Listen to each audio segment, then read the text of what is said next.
ہمارے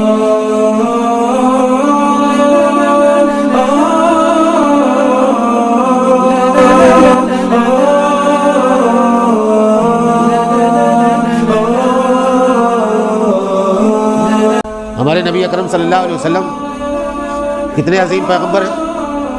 آپ نے اپنے صحابہ کرام سے اپنے قدم تو نہیں چومائے. ونعوذ باللہ من شرور انفسنا ومن سیئات اعمالنا من يهده الله فلا مضل له ومن يضلل فلا هادي له واشهد ان لا اله الا الله وحده لا شريك له واشهد ان محمدا عبده ورسوله. اما بعد فان خير الحديث كتاب الله وخير الهدي هدي محمد صلى الله عليه وسلم وشر الامور محدثاتها وكل محدثة بدعة وكل بدعة ضلالة وكل ضلالة في النار.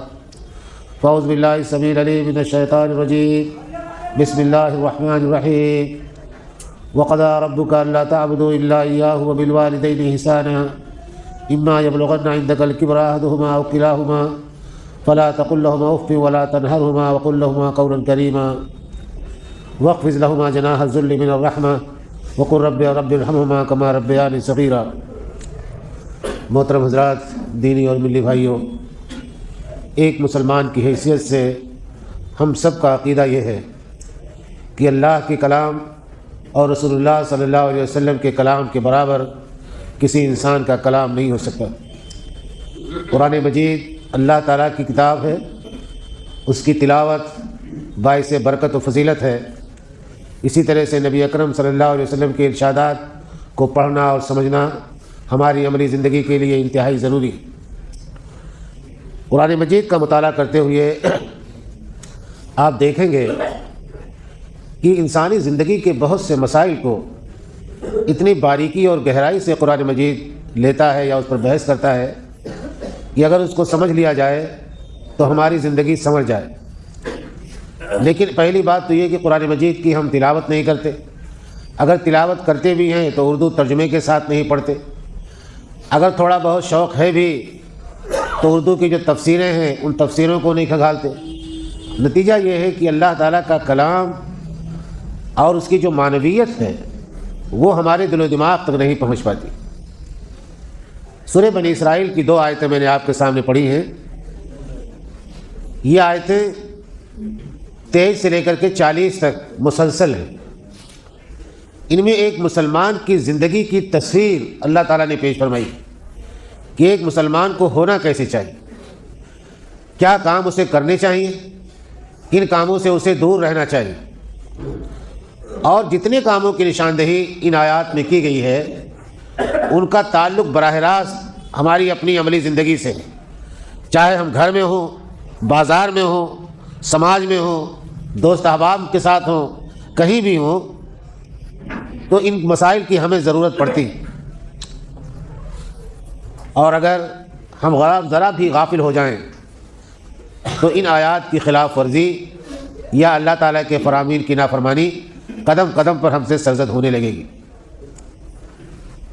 اور ان آیات میں سے ہر آیت ایسی ہے جو ایک خطبہ جمعے کا موضوع بن سکتی ہے. یعنی اگر تفصیل میں ڈیٹیل میں اس کے احکام و مسائل کو بیان کرتے ہوئے ہم جائیں تو ایک آیت مستقل ایک تقریر. آیت یہاں سے شروع ہوتی ہے وَقَضَىٰ رَبُّكَ أَلَّا تَعْبُدُوا إِلَّا إِيَّاهُ. تمہارے رب کا یہ حتمی اور قطعی فیصلہ ہے، اٹل فیصلہ ہے، یا اس کا یہ تاکیدی حکم ہے اللہ تعبدوا الا اياه، کہ اللہ کے سوا کسی کی عبادت نہ کرو.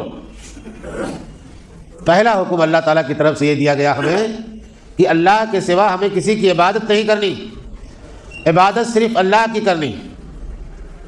عبادت ہم نماز پڑھتے ہیں، زکوٰۃ دیتے ہیں، حج کرتے ہیں، روزہ رکھتے ہیں، یہ عبادت کی تو بڑی بڑی شکلیں ہیں.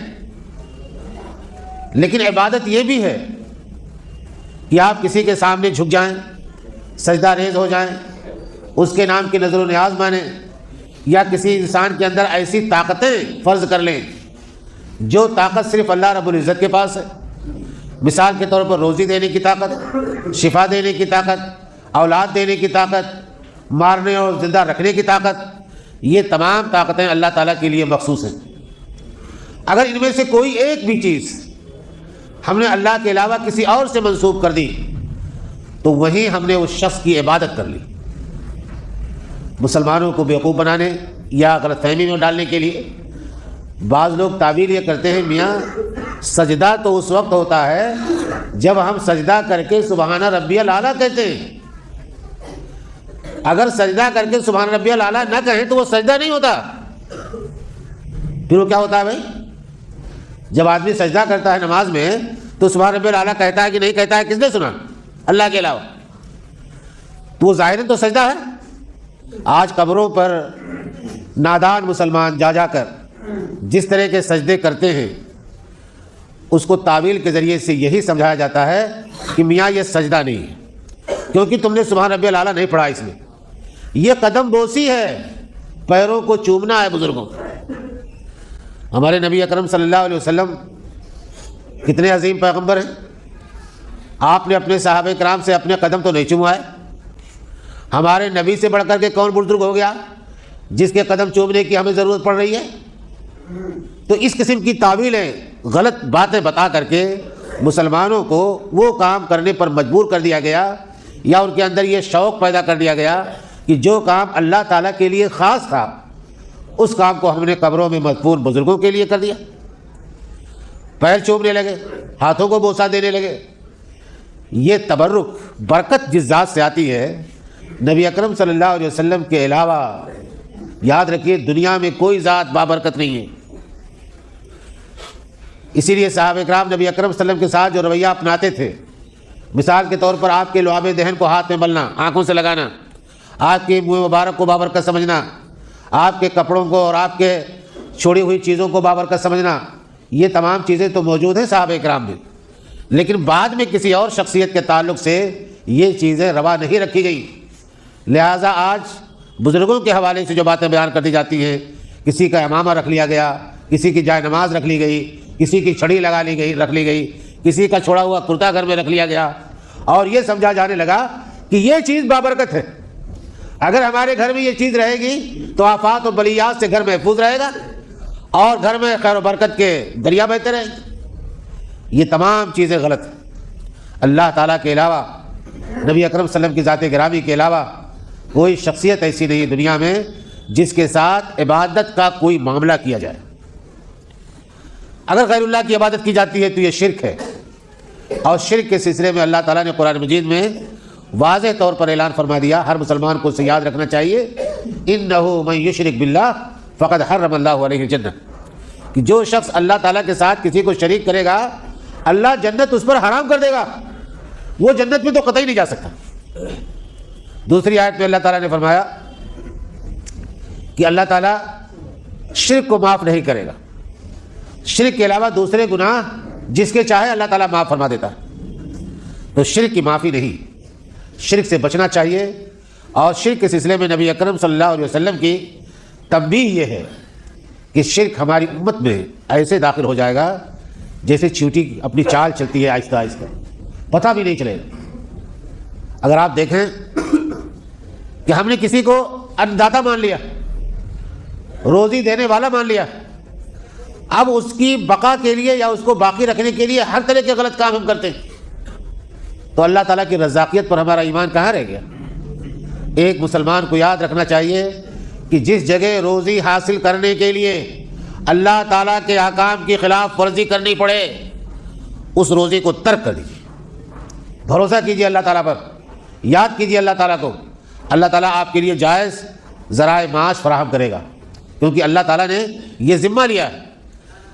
اللہ تعالیٰ ہر بندے کو، ہر مخلوق کو روزی پہنچاتا ہے، ہمیں بھی وہ روزی دے گا۔ ہم کیوں اپنے آپ کو مجبور اور بے بس سمجھ لیتے ہیں اور یہ سمجھ لیتے ہیں کہ کیا کریں، اگر یہ نوکری چھوٹ گئی یا یہ بزنس چھوٹ گیا تو ہم تو بھوکوں مر جائیں گے۔ یہ کیسے سوچ لیا آپ نے کہ آپ بھوکوں مر جائیں گے؟ یہ آپ کی ہمت کی کمی ہے۔ اور شرک سب سے بڑی چیز، سب سے بڑی خرابی شرک کی ہے کہ انسان کے اندر بزدلی پیدا کرتی ہے، دنیا بھر کا خوف اسے لاحق ہو جاتا ہے۔ مشرک قوموں کو آپ دیکھیں، اندھیرے سے ڈرتی، تنہائی سے ڈرتی، اکیلے گھر میں جانے سے خوف آتا ہے انہیں۔ کیوں؟ اللہ تعالیٰ پر بھروسہ نہیں۔ لیکن ایک مسلمان جس کی توحید بہت مضبوط ہو، جو اللہ پر توکل اور بھروسہ رکھتا ہو، وہم کی ان تمام چیزوں کو وہ اپنے پاس بھی نہیں پھٹکنے دیتا۔ اسلام کا امتیاز یہی ہے کہ اللہ تعالیٰ جس طرح کے انسان دنیا میں دیکھنا چاہتا ہے اس طرح کا انسان صرف وہی بن سکتا ہے جو قرآن مجید پر ایمان رکھتا ہو، نبی اکرم صلی اللہ علیہ وسلم کی رسالت اور نبوت پر ایمان رکھتا ہو۔ شرک کے جو مظاہر ہیں، یہ مظاہر ہمارے سامنے ہیں، ان سے ہمیں اپنے آپ کو دور رکھنا چاہیے۔ گھروں میں عورتوں کی تربیت نہ ہونے کی وجہ سے کالا دھاگا باندھ دیا، پیلا دھاگا باندھ دیا، انگوٹھے میں کالا دھاگا باندھ دیا، پیر میں کالا دھاگا باندھ دیا، تعویذ لٹکا دی، بڑا بنایا سوارا بچے کو ایک کالا ٹیکا لگا دیا نظر بد سے بچنے کے لیے۔ یہ سب چیزیں کیا ہیں؟ ایک رکشے والا چلا جا رہا ہے یا گاڑی والا چلا جا رہا ہے، ایک ٹوٹی ہوئی چپل یا ٹوٹا ہوا جوتا لٹکائے ہوئے ہے، بری نظر والے تیرا منہ کالا۔ یہ وہی سب چیزیں ہیں کہ اللہ پر اگر بھروسہ ٹوٹ جائے تو پھر انسان ان چیزوں میں پناہ تلاش کرنے لگتا ہے۔ ٹوٹی ہوئی چپل یا ٹوٹا ہوا جوتا نظر بد سے بچا سکتے ہیں، لیکن یہ انسان کی سوچ ہے۔ جب توحید کی پٹری سے اتر گیا تو پھر کہیں بھی جا سکتا ہے، کسی طرح کا وہم پیدا کر سکتا ہے۔ تو میرے بھائیوں، توحید کو سمجھو اور زندگی میں شرک کو داخل ہونے کا، کسی وہم کے داخل ہونے کا موقع نہ دو، ورنہ یہ دنیا کی زندگی تو تباہ ہے ہی، آخرت کی زندگی میں بھی کچھ نہیں ملے گا، وہ زندگی بھی تباہ ہو جائے گی۔ دوسری بات اللہ تعالیٰ نے اس آیت میں یہ بیان فرمائی، وَبِالْوَالِدَيْنِ احسان۔ تمہارے رب کا یہ قطعی حکم ہے، آخری اور حتمی فیصلہ ہے کہ اپنے ماں باپ کے ساتھ اچھا برتاؤ کرو، حسن سلوک سے پیش آؤ۔ ماں باپ کوئی معمولی ہستی نہیں، ہماری زندگی کی بنیاد ہے، ہماری فیملی کی بنیاد ہے۔ عمل کے اعتبار سے وہ کیسے ہیں اس کی جواب دہی تو ان کی ہے، لیکن جہاں تک ہمارے اپنے وجود کا مسئلہ ہے، ہمارے بچپن کی پرورش کا مسئلہ ہے، ہماری تعلیم و تربیت کا مسئلہ ہے، ہمیں کاروبار کی دنیا میں کھڑا کرنے کا مسئلہ ہے، اس میں ہمارے والدین کی شراکت اور ان کی حصہ داری سب سے زیادہ ہے۔ اسی لیے اللہ تعالیٰ نے یہ بات اپنی عبادت کے بعد دوسرا حکم جو دیا وہ والدین کے ساتھ حسن سلوک کرنے کا، والدین کی خدمت کرنے کا۔ مزید تفصیل بیان فرمائی، اما یبلغن عندک الکبر احدہما او کلاہما، دونوں یا دونوں میں سے ایک بڑھاپے کی عمر کو پہنچ جائیں، فلا تقل لہما اف ولا تنہرہما، تو انہیں اف تک نہ کہو، ڈانٹو جھڑکو نہیں، وقل لہما قولا کریما، بلکہ ان سے نرمی سے بات کرو۔ اسی سماج میں رہتا ہوں، بعض حالات ایسے سامنے آتے ہیں، جوان بہو جوان بیٹا، ماں کو الگ کر دیا، باپ کو الگ کر دیا، بوڑھی ماں مختلف بیماریوں کا شکار، تمام کمزوریوں کے ساتھ روٹی بناتی، چولہا گرم کرتی، صاف صفائی کرتی ہے، اپنے کپڑے دھوتی ہے، لیکن جوان بہو اور بیٹے کو غیرت نہیں آتی کہ جس ماں نے پال پوس کر کے بڑا کیا، جس کے سہارے جوانی کی دہلیز پر قدم رکھا ہے، اس ماں کو بے سہارا چھوڑ دیا، اس وجہ سے کہ اس کی باتیں بہو کو پسند نہیں آ رہی تھی، یا بہو کے لیے ہماری ماں بوجھ بن گئی تھی۔ جوانی اس لیے دی جاتی ہے کہ جوانی کے اندر ہر چیز برداشت کرنے کی اور جھیلنے کی طاقت ہوتی ہے۔ ماں اور بیوی دونوں ہمارے لیے، ہماری زندگی کے لیے بہت اہمیت رکھتے ہیں۔ توازن برقرار رکھنا ہمارے ایک نوجوان کی سب سے بڑی کامیابی۔ گھر میں طرح طرح کی باتیں ہو سکتی ہیں، اس سے انکار نہیں، ماں کو بہو کی کسی حرکت پر ناراضگی ہو سکتی ہے، اس سے انکار نہیں، گھر میں تو میں ہو سکتی ہے بہو اور ساس میں، لیکن جوان بیٹے کی ذمہ داری یہ ہے کہ وہ معاملات کو سمجھے، توازن برقرار رکھے، وہ نوبت نہ آنے دے کہ بیوی ناراض ہو کر کے میکے چلی جائے، یا بیوی اگر ناراض ہے ماں سے تو ماں کو علیحدہ کر دیا جائے۔ یہ صورتحال بہت تکلیف دہ۔ یہ صحیح ہے کہ بڑھاپے میں آدمی چڑچڑا ہو جاتا ہے، اس کے فیصلوں میں کمزوری ہوتی ہے، دور رسی ختم ہو جاتی ہے، کاروباری زندگی میں ہو سکتا ہے بچے کا تجربہ باپ سے زیادہ ہو۔ اگر کہیں مخالفت ہوتی ہے تو بیٹھ کر کے اپنی بات سمجھائی جا سکتی، بتائی جا سکتی، نشیب و فراز سے ماں باپ کو واقف کرایا جا سکتا ہے، کوئی بڑی بات نہیں، لیکن سنیے تو ان کی بات۔ یہ ملال دل میں بات پہ نہ پیدا ہونے پائے کہ بیٹا میری تو سنتا ہی نہیں۔ باپ کا موقف سننے میں، گھر کے کسی فیصلے میں آپ کا فیصلہ کچھ ہے، باپ کا فیصلہ کچھ ہے، تو بات کی بات سنیے تو بیٹھ کر کے. اگر وہ بات غلط ہے یا نتیجے کے اعتبار سے صحیح نہیں ہے تو بیٹھ کر کے اپنے موقف کو سمجھائیے, بتائیے. یہ دعویٰ نہیں کیا جا سکتا کہ باپ 100% صحیح ہے یا بیٹا 100% غلط ہے. غلطیاں دونوں طرف ہو سکتی ہیں, لیکن افہام و تفہیم کے راستے نکالے جائیں تاکہ تکلیف نہ ہو. حدیث میں اللہ کے نبی صلی اللہ علیہ وسلم نے ماں باپ کی خدمت اور ان کی اہمیت و فضیلت کی بہت ساری حدیثیں بیان فرمائی. ایک حدیث میں اللہ کے نبی صلی اللہ علیہ وسلم نے فرمایا کہ الجنت تحت اقدام الامہات, جنت ماؤں کے قدموں کے نیچے. ماؤں کے قدموں کے نیچے ایک تعبیر ہے, محاورہ ہے. کاغذ کا ایک ٹکڑا ہمارے پیر کے نیچے دبا ہوا ہے, اگر کوئی زبردستی اسے کھینچنا چاہے تو پھاڑ دے گا, لیکن نکال نہیں سکتا. اسی طرح سے ماں اگر راضی نہیں ہے, ماں خوش نہیں ہے, تو ہمیں جنت نہیں مل سکتی. اب ماں کو خوش کیسے رکھنا ہے یہ ہماری ذمہ داری ہے, ہمارا کام ہے کہ ہم ماں کو خوش رکھیں. ایک ماں کو کیا چاہیے؟ بیٹا بیٹھ کر کے اس سے باتیں کر لے, اس کے غم میں شریک ہو جائے, اس کا حال احوال معلوم کر لے, اگر کوئی ضرورت ہے تو ڈاکٹر کے پاس لے کے چلا جائے. اب یہ رویہ ماں کے لیے بہت پریشان کن ہے. کتنے دن بیٹا تو کاروبار سے رہا, اپنے کارخانے میں رہا یا دکان میں رہا, رات کو آیا تو ماں کی خیریت بھی نہیں معلوم کی, چپ چاپ بیوی کے کمرے میں چلا گیا. اب ماں اپنا درد کس سے بیان کرے؟ اسے شکایت یہاں ہوتی کہ جس بیٹے کے سہارے میں نے زندگی گزار دی, جس بیٹے کے لیے سب کچھ چھوڑ دیا, ہزاروں کا نام سینکڑوں راتیں جس کے کہنا ہے دکھ درد کو ختم کرنے میں ہم نے جاگ کر کے گزار دی, آج وہ بیٹا مجھ سے بات کرنے کو تیار. یہاں تکلیف ہوتی ہے ماں کو. ایسا مت کیا کیجیے. قرآن مجید کی اس آیت میں اللہ تعالیٰ نے جو تعبیر اختیار فرمائی, وَلَا تَقُلْ لَهُمَا اُفٍّ وَلَا تَنْهَرْهُمَا, ان کے کسی رویے پر ناگواری کا اظہار مت کرو. ہو سکتا ہے کہ ماں کا کوئی حکم, باپ کا کوئی حکم بار خاطر ہو, گراں گزرے دل پر, لیکن ان کے سامنے اظہار ناراضگی مت کرو. وَقُلْ لَهُمَا قَوْلًا كَرِيمًا, مہذب انداز میں, نرم لہجے میں ان سے بات کرو. یہاں میں نے بعض گھروں میں دیکھا ہے, عجیب روایت ہے, تو تڑاک سے بات کرنا, باپ بیٹے کا باہم گالی کا تبادلہ کر لینا, یہ کون سی تہذیب ہے؟ اسلام نے یہ تہذیب ہمیں نہیں سکھائی. اور آپ یہ کہہ کر کے نہیں بچ سکتے کہ ہمارے محلے میں چلن یہی ہے یا ہماری برادری میں یہ چلتا ہے. اگر محلے میں چلن ہے تو غلط ہے, اور برادری کی روایت ہے تب بھی غلط ہے. اسلام یہ نہیں سکھاتا کہ ماں باپ کا مقام اور ان کا مرتبہ بھول جائے آدمی گفتگو میں بات چیت کرنے. ادب کیجیے, باپ کا احترام کیجیے, ماں کا احترام کیجیے, اور اسی لب و لہجے میں بات کیجیے جو لب و لہجہ احترام اور عزت کا ہے. آگے اللہ تعالیٰ نے ایک دعا سکھائی, وَاخْفِضْ لَهُمَا جَنَاحَ الذُّلِّ مِنَ الرَّحْمَةِ وَقُلْ رَبِّ ارْحَمْهُمَا كَمَا رَبَّيَانِي صَغِيرًا. رحمت و شفقت کا بازو ماں باپ کے لیے بچھائے رکھو. آپ جوان ہیں, ماں باپ بوڑھے, انہیں آپ کے سہارے کی ضرورت. یہی بات اللہ تعالیٰ نے فرمائی کہ رحمت و شفقت کا بازو ہمیشہ ان کے لیے بچھائے رکھو, قدم قدم پر ان کا سہارا بنو. بہت سارے عوارض جسمانی بیماریاں لاحق ہو جاتی ہیں کہ بوڑھا باپ آرام سے کھڑا نہیں ہو پاتا, کھڑے ہونے کے لیے اسے سہارے کی ضرورت, کہیں جانا پڑے تو اکیلے جا نہیں سکتا, سہارے کی ضرورت ہے. یہاں یہی بات کہی جا رہی ہے کہ ان کا سہارا بنو. جس طرح سے بچپن میں انگلی پکڑ کر ماں باپ نے چلنا ہمیں سکھایا, بولنا ہمیں سکھایا, اب وہی بچپن اس بڑھاپے میں ماں باپ کا بن گیا ہے. جس طرح سے ہم محتاج تھے اپنے بچپن میں ماں باپ کے, اسی طرح سے اب ماں باپ محتاج ہیں اپنے بڑھاپے میں جبکہ ہم جوان ہیں. تو ہمیں وہی کام کرنا ہے.